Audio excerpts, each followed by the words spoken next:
Exercise 5.2 discuss करने से पहले कुछ इंपॉर्टेंट पॉइंट रिकॉल कर लेते हैं। मान लेते हैं कि एपी है 0, 5, 10, 15 एंड सो ऑन। तो इसकी जो फर्स्ट टर्म होगी उसको हम A1 बोलेंगे और सेकंड को A2। और इसी तरीके से मान लेते हैं अगर nth टर्म होगी, मतलब जैसे फोर्थ है फिफ्थ, तो फिफ्थ को हम A5 बोलेंगे। सिमिलरली nth टर्म को हम AN से डिनोट करते हैं। और AN यानी कि nth टर्म इक्वल्स टू होता है हमारा A plus N minus 1 into D. ये काफ़ी इंपॉर्टेंट फार्मूला है, पूरी एक्सरसाइज में लगभग यही फार्मूला यूज़ होगा, इसको आपको ध्यान में रखना है। जो यहाँ पर ये A है, A1 ही को A बोलते हैं यानी कि first term. D common difference होता है, यानी किसी भी दो टर्म्स में आगे वाली में से पीछे वाले को माइनस कर देंगे, यानी कि successive minus preceding term equals to common difference हमारा यहाँ पर होगा 5। A5 के लिए n की वैल्यू 5 हो जाएगी। इसी तरह अगर हम सिक्स्थ टर्म निकालेंगे तो n की वैल्यू 6 हो जाएगी। क्वेश्चन नंबर वन में हमें एक टेबल है, उसमें कुछ नंबर मिसिंग हैं। जैसे यहाँ पे फर्स्ट पार्ट में nth टर्म हमें फाइंड आउट करनी है। तो सबसे पहले जो जो डेटा हमें गिवन होता है उसे लिख लेना है इस तरह से। और यहाँ पर हम जानते हैं nth term equals to AN equals to A plus N minus 1 into D. तो यहाँ पर जो वैल्यूज़ हमें गिवन है वो पुट कर देनी है इसके अंदर। A इक्वल्स टू 7, N की जगह हम 8 रख देंगे, 8 माइनस 1 इंटू डी। और डी यहाँ पर 3 है, तो यहाँ से हमें AN की वैल्यू यहाँ से मिल जाएगी।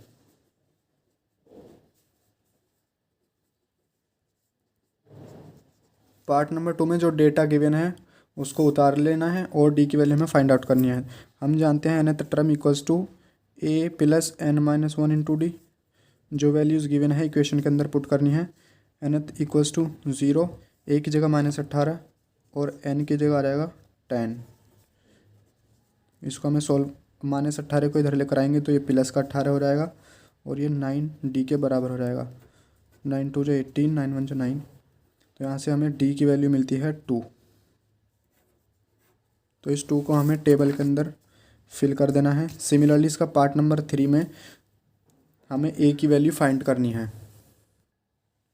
जो जो वैल्यूज़ गिवन है इक्वेशन के अंदर पुट करनी है हमें। AN इक्वल्स टू -5 और N की जगह रख देंगे हम 18 और D की जगह हम रख देंगे -3। तो यहाँ पर इसे सॉल्व करेंगे। -51 को इधर लेकर आएंगे तो इसका साइन चेंज हो जाएगा, यानी कि माइनस का प्लस हो जाएगा। तो यहाँ पर A की वैल्यू आएगी इस तरह हमारे यहाँ पर 46। ये हमें टेबल के अंदर फिल कर देनी है। nth term equals to this और AN की वैल्यू है 3.6, A की वैल्यू है -18.9, N की वैल्यू हमें फाइंड करनी है और D की वैल्यू है 2.5। 18.9 को इधर लेकर आएंगे तो प्लस का हो जाएगा और इसके साथ ऐड करेंगे तो हो जाएगा 22.5 और यहाँ से N minus 1 into 2.5 cross multiply करेंगे तो हो जाएगा 22.5 अपॉन 2.5। पॉइंट से पॉइंट कैंसिल हो जाएगा। 5 पंजे 25, 5 चौक 20, 5 पंजे 25, 5 को 5, 5 दिन 45। तो और N माइनस 1 इक्वल्स टू 9 के बराबर हो जाएगा। -1 को इधर लेकर आएंगे तो ये हो जाएगा 10। इस तरह यहाँ से N की वैल्यू 10 आ जाती है।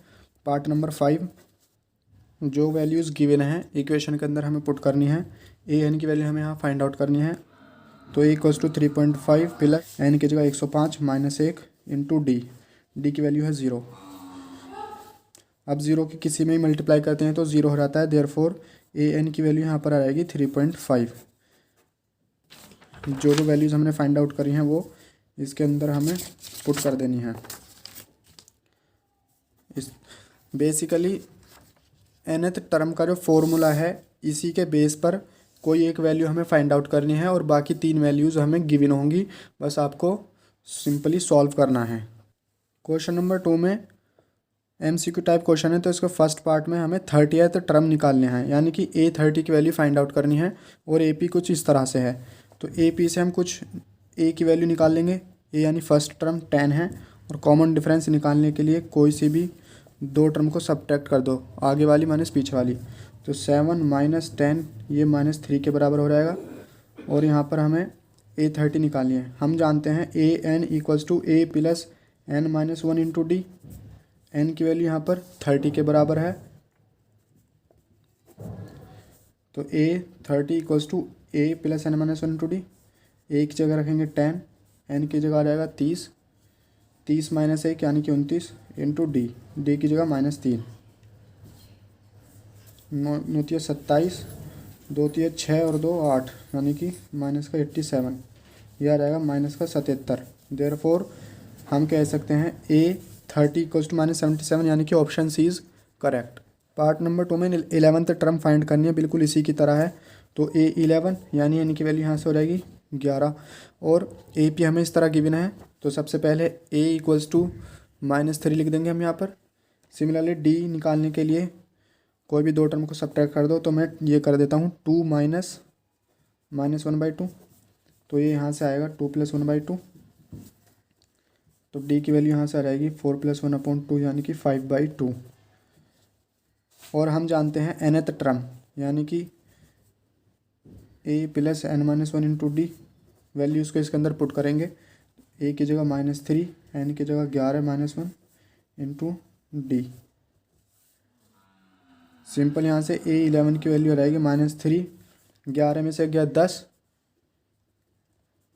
2 कम 2, 2 पंजे 10, और ये हो जाएगा 5 पंजे 25, 25 में से 3 घटाएंगे तो ये आ जाएगा हमारा 22। Therefore option B is correct. Question number 3 में मिसिंग टर्म्स फाइंड करनी है, तो इसको पार्ट नंबर 1 देख लेते हैं। पार्ट नंबर 1 में हमें फर्स्ट टर्म यानी कि A1 जो कि A के बराबर होता है वो 2 है, और थर्ड टर्म यानी कि A3 की वैल्यू 26 हमें क्वेश्चन में गिवन है। हम जानते हैं, तो हम यहाँ से A3 को लिख सकते हैं A plus 3 minus 1 into D, क्योंकि N की वैल्यू यहाँ पर 3 है। इसको इक्वेशन 1 मान लेते हैं, इसको इक्वेशन 2। इक्वेशन 2 के अंदर हम A की वैल्यू पुट करेंगे यूजिंग इक्वेशन 1, तो A की जगह 2 लिख देंगे यहाँ से। 2 को इधर लेकर आइएगा तो ये 26 माइनस 2 यानी कि 24, और ये हो जाएगा 2D, 2 कम 2, और ये हो जाएगा 12, यानी कि D की वैल्यू यहाँ से आ जाती है हमारी 12। इस हमें A2 टर्म्स यहाँ पर मिसिंग है, तो हम जानते हैं A2 यूजिंग दिस फॉर्मूला हम लिख सकते हैं A2 equals to A plus 2 minus 1 into D, क्योंकि N की वैल्यू यहाँ पर 2 है। D हमें पता है, A हमें पता है, पुट कर दीजिएगा इक्वेशन के अंदर। तो therefore A2 equals to 14। Part number 2 में फर्स्ट टर्म मिसिंग है और थर्ड टर्म हमें मिसिंग है, तो यहाँ पर A2 की वैल्यू गिवन है 13 और A4 इक्वल्स टू 3 के बराबर है। nth term equals to A plus N minus 1 into D के बराबर होता है। देयरफॉर हम A2 को लिख सकते हैं A प्लस 2 माइनस 1 यानी कि 1D। सिमिलरली A4 को लिख सकते हैं A प्लस 4 माइनस 1, 4 माइनस 1 यानी कि 3D। इसको इक्वेशन 1 मान लीजिएगा, इसको इक्वेशन 2। सब्ट्रैक्ट इक्वेशन 2 माइनस 1, तो यहाँ से जब हम इसे सब्ट्रैक्ट करेंगे तो 3 माइनस 13 यानी कि माइनस का 10, A माइनस A यानी कि 0, 3D माइनस 1D यानी कि 2D। तो इसे सॉल्व करेंगे, यहाँ से D की वैल्यू आएगी माइनस का 5। पुट करिएगा इक्वेशन 1 के अंदर इसको, तो यहाँ से तो हमें यहाँ से मिलेगा 13 इक्वल्स टू A माइनस 5। तो यहाँ से जब हम इसको सॉल्व करेंगे तो A की वैल्यू आएगी 18, 9। अब हमें फर्स्ट टर्म और A3 थर्ड टर्म निकालनी है। फर्स्ट टर्म हम ऑलरेडी फाइंड आउट कर चुके हैं, क्योंकि A को ही A1 बोलते हैं। थर्ड टर्म को हम लिख सकते हैं A plus 3 minus 1 into D. A की जगह 18, D की जगह -5, 18 माइनस 10, तो यहाँ से A3 की वैल्यू आती है 8 के बराबर। हैंस मिसिंग टर्म्स आर 18 और 8। पार्ट नंबर 3 में हमें सेकंड टर्म और थर्ड टर्म फाइंड आउट करनी है जो मिसिंग है। तो यहाँ पे सबसे पहले फर्स्ट टर्म यानी कि A की वैल्यू 5 है, और ये फोर्थ टर्म यानी कि ये मिक्स फ्रैक्शन की फॉर्म में लिखा हुआ है, तो हम इसको लिख सकते हैं 9 दूनी 18, 1 19, 19/2 भी हम इसको लिख सकते हैं फोर्थ टर्म को।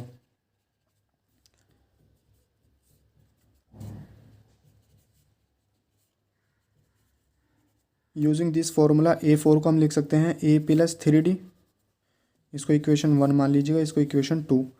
ए की वैल्यू पुट करिएगा यूजिंग इक्वेशन 1। इक्वेशन 2 के अंदर हम ए की वैल्यू रखेंगे, यहाँ से हम डी की वैल्यू फाइंड कर सकते हैं अब आसानी से।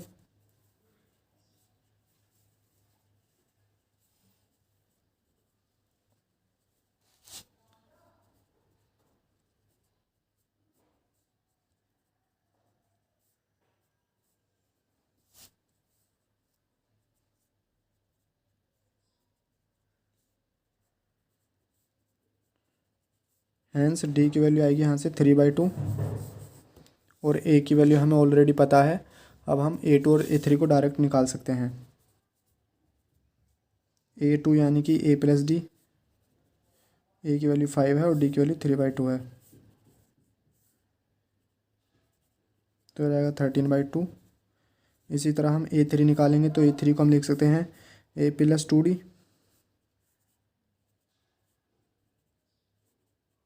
2 से 2 कैंसिल हो जाएगा, 5 और 3 8। Hence missing terms are 13/2 and 8। Part number 4 में हमें ए की वैल्यू गिवन है -4 और ये हमारी 6th टर्म है, यानी कि A6 की जगह हम लिखेंगे 6 और इसको हम लिख सकते हैं A+5D using another formula. Put करिएगा इसके अंदर ए की वैल्यू, तो 6 = -4 + 5D, इसको उधर भेजेंगे हो जाएगा 10 = 5D, 5 का 5 5 दूनी 10। डी की वैल्यू यहाँ से आती है 2 और ए की वैल्यू हमें -4 ऑलरेडी गिवन है। नाउ अब हम A2 को निकाल लेंगे आसानी से सारे टर्म्स को। ए की जगह -4, डी की जगह 2, तो यहाँ A2 की वैल्यू आएगी -2। A3 को लिख सकते हैं A+2D, ए की जगह -4 और डी की जगह 2, तो आएगा 0। A4 निकालेंगे तो A+3D,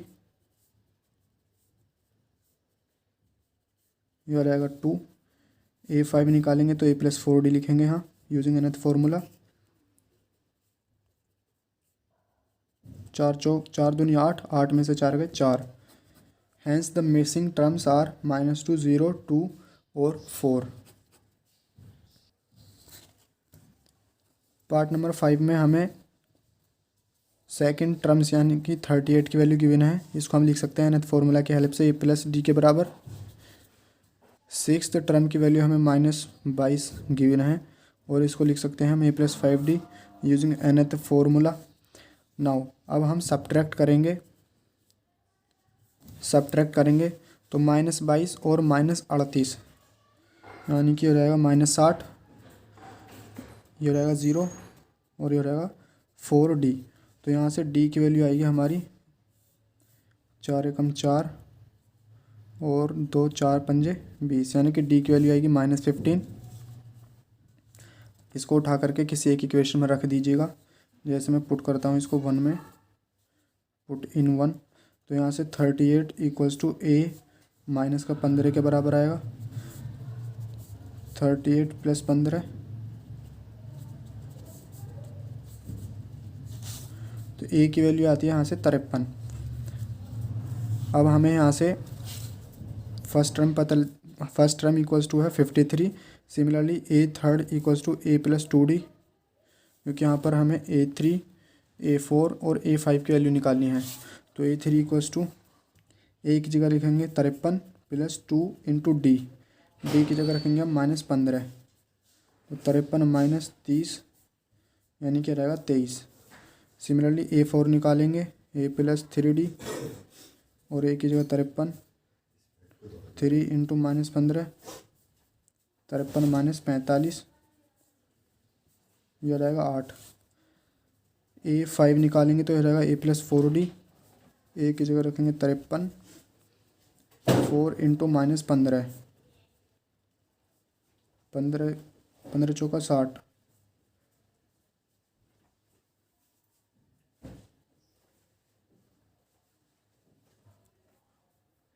Hence the missing terms are 53, 23, 8 और -7। क्वेश्चन नंबर 4 में बताना है कि कौन सी टर्म इस AP की 78 के बराबर होगी, यानी कि AN = 78 हमें अल्टीमेटली गिवन है और nth यानी कि n की वैल्यू बताइए कि ये 78 कौन सी टर्म होगी। सबसे पहले जो वैल्यूज़ हमें गिवन है वो लिख लेते हैं। a की वैल्यू यहाँ से 3 लिख सकते हैं और d निकालेंगे यहाँ से, यानी कि कोई सी भी दो टर्म्स को सब्ट्रैक्ट कर दीजिएगा। जैसे मैं 13 माइनस 8 करता हूँ तो यहाँ से d की वैल्यू आएगी 5। हम जानते हैं nth term equals to a plus n minus 1 into D के बराबर होता है। वैल्यूज़ को इक्वेशन के अंदर पुट करिएगा। तो a n की जगह हम रखेंगे 78, a की जगह रखेंगे 3, n माइनस 1 इंटू डी की जगह 5 आ जाएगा। 3 को इधर लाइएगा, क्रॉस मल्टीप्लाई करेंगे तो यहाँ से 5 1 जा 5 और 5 2 जा 5 5 जा 25। सॉल्व करने पर n की वैल्यू यहाँ से आएगी 16। Therefore 16th term of this AP is 78। Question number 5 में नंबर ऑफ टर्म्स पता करना है गिवन APs का। तो सबसे पहले पार्ट नंबर 1 देखते हैं, यानी कि n की वैल्यू हमें बेसिकली फाइंड आउट करनी है। a की वैल्यू यहाँ पर है 7 और d निकाल लेंगे यहाँ से। तो d निकालने के लिए कोई भी सक्सेसिव माइनस प्रीसीडिंग, तहर -7 यानी कि 6 आ जाएगी इसकी वैल्यू। हम जानते हैं nth टर्म यहाँ पर लास्ट टर्म को ही बोलते हैं, जैसे यहाँ पर 205 को हम बोलेंगे an। उसके बाद में an की वैल्यू किसके बराबर होती है, a plus n minus 1 into D. Given data को पुट करना है इक्वेशन के अंदर। डी की जगह 6 आ जाएगा। 205 में से 7 को घटाएंगे तो हमारा आएगा 198। n माइनस 1 इंटू 6, 6 कम 6 6 18, फिर से 6 18, तो यहाँ से n की वैल्यू आएगी 34। देयरफॉर जो गिवन सीरीज़ है उसके अंदर 34 टर्म्स हैं। पार्ट नंबर 2 में हमें n की वैल्यू फाइंड आउट करनी है और a इक्वल्स टू है यहाँ पर 18। d निकालने के लिए हम जानते हैं सक्सेसिव माइनस प्रीसीडिंग टर्म कर देंगे तो 15 1/2 माइनस 18। ये मिक्स फ्रैक्शन के फॉर्म में है तो इसको हम कन्वर्ट कर लेंगे इम्प्रॉपर फ्रैक्शन में, यानी कि 2 की 15 में करेंगे 30, 30 प्लस 1 यानी कि 31, 31/2 माइनस का 18। ये हो जाएगा 18 36, 36 में से 31 को घटाएंगे तो ये आएगा -5/2। तो यहाँ से एक और चीज़ हमें क्वेश्चन में गिवन है nth टर्म, यानी कि an की वैल्यू हमें -47 गिवन है और nth टर्म बराबर होती है a plus n minus 1 into D के। तो यहाँ से a की वैल्यू हम जो वैल्यूज़ गिवन है उसको पुट कर देना है इक्वेशन के अंदर। a की जगह रख देंगे हम 18, n माइनस 1 इंटू डी की जगह -5/2। 18 को इधर लेकर आएंगे तो माइनस का 18 हो जाएगा और -18 को इसके साथ फिर ऐड कर देना है जो कि -65 के बराबर आएगा। और ये n माइनस 1 इंटू माइनस का 5/2 क्रॉस मल्टीप्लाई करनी है। उसके बाद में